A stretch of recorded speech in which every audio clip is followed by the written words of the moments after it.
La repetición. Un ensayo de psicología experimental. Por Søren Kierkegaard. 8. Parte 1. 7. Otro de los lugares en que el ladrón suele guarecerse a gusto es exactamente en el corazón del bosque sombrío y tenebroso. El ladrón de verdad se encuentra aquí como en su propia casa. Pero yo creo que nuestro individuo, nuestro héroe de la fantasía, iba a perder hasta el habla si lo situáramos en medio de un gran bosque y le pidiéramos que permaneciese allí tranquilo, sin expresar en modo alguno su colosal furia, mientras no nos hubiéramos apartado 1 o 2 millas del siniestro lugar. Le acontecería, poco más o menos, lo que le aconteció hace unos cuantos años a un buen señor que tuvo la humorada y yo el honor de escogerme como confidente de sus impresionantes proyectos literarios. Un buen día me vino a visitar, lamentándose de que la superabundancia de ideas le desbordaba de tal forma que le era completamente imposible consignar nada en el papel, por la sencilla razón de que escribía demasiado despacio con relación a la velocidad de sus caudalosas ideas. Me rogó con el mayor encarecimiento que tuviese a bien ser su secretario y escribiese todo lo que él me fuera dictando. Comprendía que era una gran molestia para mí y que no me la pagaría con nada del mundo. Yo le tranquilicé enseguida y le dije que no se preocupara lo más mínimo, pues precisamente una de las cosas para las que me pintaba era esa de escribir deprisa. Tan deprisa que, salvando la diferencia de la comparación, no tenía miedo que me ganase a correr un caballo desbocado. Había adquirido en esto tal facilidad que me bastaba escribir la primera letra de cada palabra y podía leer después, sin el menor temor a equivocarme, todo lo que había escrito, por muy profundo y extenso que fuera. El buen señor se sintió complacido y yo servicial hasta más no poder. Ordené que trajeran a mi escritorio inmediatamente una mesa más grande que la de mi trabajo personal y mientras fui numerando un montón de folios que solo serían usados por una cara, con el fin de no perder el tiempo dándolos vuelta y recogiendo todos los lápices y plumas de mi ajuar en una caja a propósito.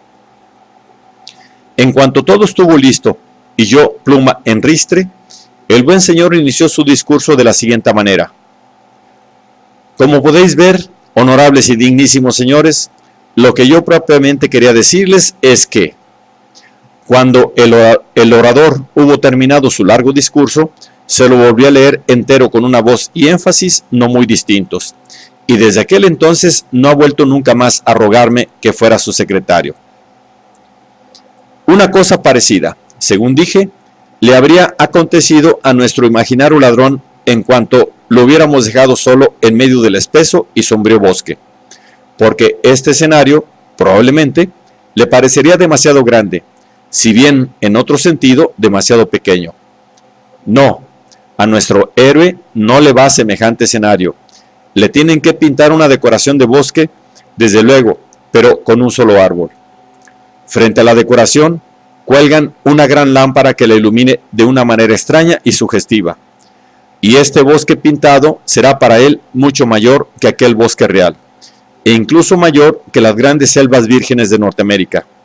Y esto a pesar de que con su voz puede llenar y hacer retumbar, sin ninguna necesidad de enronquecer, el inmenso bosque en que se encuentra. He aquí uno de los peculiares placeres sofísticos de la fantasía, que se imagina tener el mundo entero encerrado en una cáscara de nuez, e incluso algo aún mayor que el mundo entero, y, sin embargo, no tan grande que el individuo no pueda llenarlo por completo.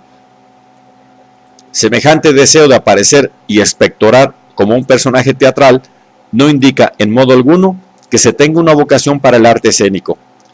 Cuando de veras se da esta vocación, entonces el talento se manifiesta enseguida como disposición y aptitud para determinados papeles muy concretos. Ni siquiera el talento más rico de promesas en este orden se ha visto nunca el afán de querer representarlo todo. Semejante afán no es otra cosa que la prueba evidente de la inmadurez de la fantasía. La cuestión es muy diferente cuando el individuo siente afán de brillar y está plenamente orientado hacia aquellas cosas que solo sacían su vanidad. Porque en este caso, el principio que mueve al individuo no es otro que la vanidad misma, la cual, por desgracia, puede destrozarlo no menos profundamente que cualquier otro vicio. Aunque este momento de la vida individual llega a desaparecer con los años, vuelve a reproducirse con todo en un determinado periodo de la edad madura, cuando el alma ya se ha concentrado en la seriedad y tornado pensativa. Puede acontecer que el arte ya no representa entonces nada serio para el individuo, pero esto no impide que sienta de vez en cuando el deseo de retornar a aquella típica situación juvenil de que estamos hablando y la descubra rediviva en muchas de sus emociones. Entonces vuelve a estar bajo la influencia del teatro y se siente, personalmente, como un actor o autor dentro del género cómico puramente bufo. Por eso no le pueden agradar, a causa de su perfección y sublimidad, ni la tragedia ni la comedia, ni siquiera la farsa de altura, y se entrega con el mayor gusto a la pura farsa y al sainete. El mismo fenómeno se repite también en otras esferas. Así, por ejemplo, podemos ver a veces cómo hombres bien formados y nutridos con los alimentos sustanciosos de la realidad son de todo punto incapaces de experimentar la menor reacción positiva ante un cuadro de impecable factura artística. En cambio, estos mismos individuos se emocionan enormemente ante cualquiera de las figurillas de Nuremberg o uno de esos otros cuadros sumamente mediocres que tienen ocasión de contemplar a diario en las sesiones de la bolsa y que suelen representar por lo común un paisaje rústico, pero no este o aquel concreto, sino un paisaje rústico en general, indefinido e ilocalizable. De hecho, no es más que una abstracción imposible de ser expresada artísticamente. Por eso, la impresión cautivadora que reciben del conjunto solo puede ser conseguida en virtud del mismo contraste, es decir, en virtud de una arbitraria concreción que ellos mismos le confieran al cuadro mediante la evocación de un determinado periodo de su vida. Y, sin embargo, yo les preguntaría a estos individuos si la impresión que reciben no es propiamente la de un paisaje indefinido, un paisaje rústico en general, como expresión vaga de una cierta categoría que ellos poseen estereotipada en su mente desde los tiempos remotos de su infancia. Digo desde su infancia, pues en aquellos años se suelen poseer normalmente tales categorías prodigiosas, tan prodigiosas que cuando somos mayores casi nos entran vértigos recordándolas. En aquellos años, en efecto, le basta a uno recordar en un trozo de papel las figuras o siluetas de un hombre y una mujer para imaginar sin más que eran el hombre y la mujer en general, en un sentido mucho más estricto que lo fueron Adán y Eva. Un paisajista que intente impresionar con la copia fiel o la reproducción ideal de un determinado paisaje rústico, es muy posible que no lo consiga con esta clase de espectadores, los cuales se quedan completamente fríos ante semejantes cuadros. Por el contrario, uno de los cuadros mediocres de que hablábamos antes produce en ellos un efecto indescriptible, porque en realidad no saben a qué carta quedarse, esto es, si ponerse a reír como niños o a llorar a lágrima viva. En estos casos, todo depende, única y exclusivamente, del estado emocional en el que se encuentren los que contemplan el cuadro. Porque no existe, desde luego, ningún ser humano que no haya conocido un periodo de su vida en el que no notara con enorme impaciencia que todos los recursos del lenguaje y todas las interjecciones de la pasión no le bastaban para volcar en ellos lo que su fantasía era capaz de imaginar. Un periodo en el que no le satisfacía ni dejaba contento ninguna forma de expresión o gesticulación. Un periodo, finalmente, en el que lo único que lo podía apaciguar era sencillamente dar brincos y volteretas en el aire. Quizá el mismo individuo recibió entonces algunas lecciones de baile, quizá asistía con cierta frecuencia a las representaciones del ballet y admiraba el arte y la soltura de los bailarines. Quizá llegó en una época posterior a perder del todo su afición al ballet. Pero en cualquier caso, seguiría habiendo momentos en su vida en los que lo único que deseaba era volver pronto a su casa, para allí, a solas en su habitación, dejarse llevar completamente por sus impulsos, dándoles rienda suelta y sintiendo un alivio indescriptible al mantenerse, por ejemplo, firme sobre una sola de sus piernas, en una actitud, por cierto, muy pintoresca, para en el momento siguiente vomitar truenos y relámpagos por la boca y querer resolverlo todo con una cabriola impresionante o un simple paso de danza, recordando sus buenos tiempos de bailarín y aficionado al ballet. En el Königstadter Theater se representan de continuo farsas. Allí se reúne, naturalmente, el público más heterogéneo que puede imaginarse. El que quiere estudiar los aspectos patológicos de la risa dentro de las más diversas clases sociales y temperamentos, no debe en modo alguno desperdiciar la ocasión pintiparada que le ofrece para ello estas representaciones de la farsa. El júbilo y las carcajadas estentorias del anfiteatro y de la galería son por completo diferentes de los aplausos críticos del público educado y culto, que en este caso es el público propiamente tal. Pero, no obstante, ambas reacciones constituyen el acompañamiento necesario e indispensable en la ejecución de la farsa. La acción de ésta se desenvuelve de ordinario en el ambiente de las clases inferiores de la sociedad, y por eso mismo se reconocen inmediatamente en ella los que ocupan los asientos del anfiteatro y del gallinero. De ahí que sus exclamaciones y gritos frecuentes de ¡bravo! ¡Bravo! No han de ser considerados como la manifestación de la estimación artística del modo de actuar de este o aquel actor, sino como la pura explosión lírica de su contento y satisfacción íntimos. En realidad, esta gente no se considera a sí misma como público, como espectadores. Lo que ellos querrían más bien es participar y moverse en la misma calle, habitación o cualquier otro lugar en que se desarrolle la acción representada, mezclados con los propios actores.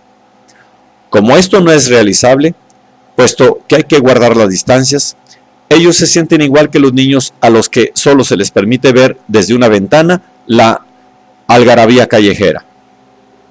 Los que ocupan los palcos y las butacas del patio también son sacudidos por la risa que les produce la contemplación de la farsa, pero su risa es infinitamente distinta de aquella hilaridad desatada y espontánea del gallinero o el mismo anfiteatro, que viene envuelta en gritos populares de sabor cimbro-teutónico. Dentro de esta misma esfera es también la risa infinitamente variada en sus matices, infinitud y variedad tan típicas que ni siquiera la representación más excelente de la mejor comedia podría recogerlas y darnos su auténtica réplica. Si esto es una perfección o imperfección, no me toca a mí decidirlo. Cada uno puede pensar lo que quiera, y yo solo me limito a constatar un hecho. Todos los criterios estéticos generales están condenados al fracaso cuando se trata de definir la farsa. El efecto que ésta produce sobre el público más cultivado puede ser diversísimo, puesto que tal efecto depende en gran parte de la propia actividad creadora del espectador. Cada uno es muy libre en este sentido de reaccionar como le venga en gana, dejándose llevar por el placer que le produce el espectáculo y emancipándose de todas las prescripciones estéticas tradicionales sobre las formas canónicas de la admiración, la risa, el llanto, etc. Contemplar una farsa es, para el entendido en cosas de arte, algo así como jugar a la lotería, con la diferencia de que no se expone uno al riesgo desagradable de ganar dinero. Claro que al público asiduo del teatro no le gusta nada esta inseguridad característica de la farsa, y por eso la suele despreciar y mirar con malos ojos.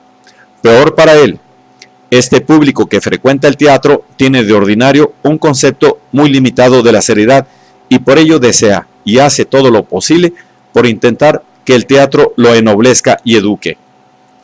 Al salir de la sesión teatral, quiere o se imagina que le puede decir a todos sus contertulios que ha gozado uno de los mayores placeres artísticos de toda su vida. Y al entrar, tan pronto como ha visto el cartel con detenimiento, pretende saber a la perfección cómo se desarrollará la pieza anunciada.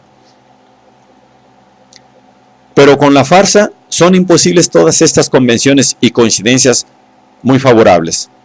porque, como hemos dicho, la farsa puede producir los más variados efectos e impresiones, hasta el punto de que puede darse el caso de que el día que menos le ha gustado a uno sea precisamente aquel en que mejor ha sido representada.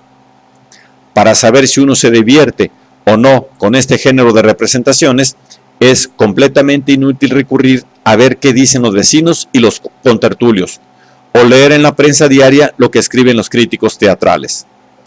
Este es un asunto que cada uno ha de resolver consigo mismo. Hoy es el día en que aún ningún crítico ha sido capaz de dictaminar cuál sea el ceremonial adecuado al que deben someterse cuando asisten a una farsa los visitantes asiduos y entendidos del teatro.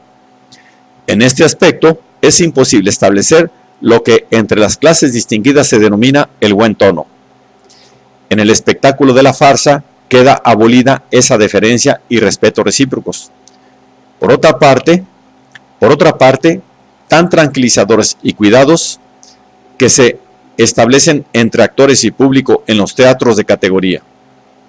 En y con la farsa puede llegar uno a recibir la sensación más imprevista y, en consecuencia, no saber a qué punto fijo si se ha conducido uno mientras la contemplaba como un miembro digno de la alta sociedad a la que pertenece, riendo y llorando cuando lo mandan los cánones. Tampoco puede el concienzudo espectador admirar los caracteres finamente perfilados, cosa que tanto le entusiasma cuando asiste a una representación dramática. Y no puede, porque los personajes de la farsa están todos diseñados según la medida abstracta de lo general. En la farsa, todo se ajusta a esta norma, lo mismo las situaciones que la acción y las réplicas. Por eso el espectador igualmente puede sentirse conmovido hasta las lágrimas, como desternillarse de risa. Ninguno de los efectos de la farsa está calculado según la ironía, pues todo se produce en ella con ingenuidad.